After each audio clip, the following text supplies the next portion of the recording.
రాష్ట్ర ఐటీ విద్యాశాఖ మంత్రి నారా లోకేష్ కడప జిల్లా పర్యటనలో భాగంగా ప్రజా సమస్యలు తెలుసుకునేందుకు ప్రాధాన్యతనిచ్చారు.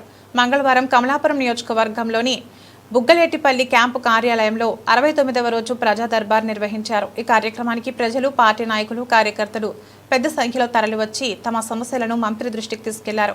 మంత్రి లోకేష్ ప్రతి ఒక్కరిని ఆప్యాయంగా పలకరించి వారి నుంచి వినతి పత్రాలు స్వీకరించారు.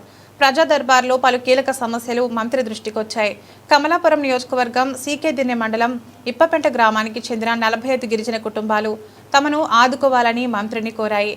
బుగ్గమగ ప్రాజెక్టు వద్ద తాము చదును చేసుకున్న 60 ఎకరాల పోడు భూములకు డీకే పట్టాలు మంజూరు చేయాలని విన్నవించుకున్నాయి.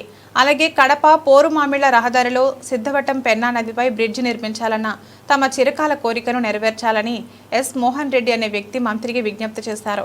కొన్ని వ్యక్తిగత సామాజిక సమస్యలను కూడా ప్రజలు మంత్రి ముందుంచారు.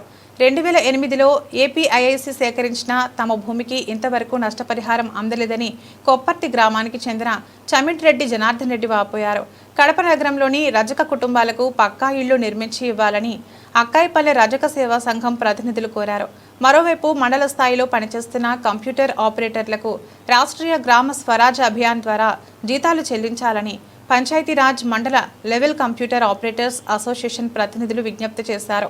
అందరి సమస్యలను ఓపికగా విన్న మంత్రి లోకేష్ వచ్చిన వినతులన్నింటినీ పరిశీలించి వాటి పరిష్కారానికి తగిన చర్యలు తీసుకుంటానని హామీ ఇచ్చారు. అనంతరం ప్రజలు, కార్యకర్తలతో కలిసి ఫోటోలు దిగారు.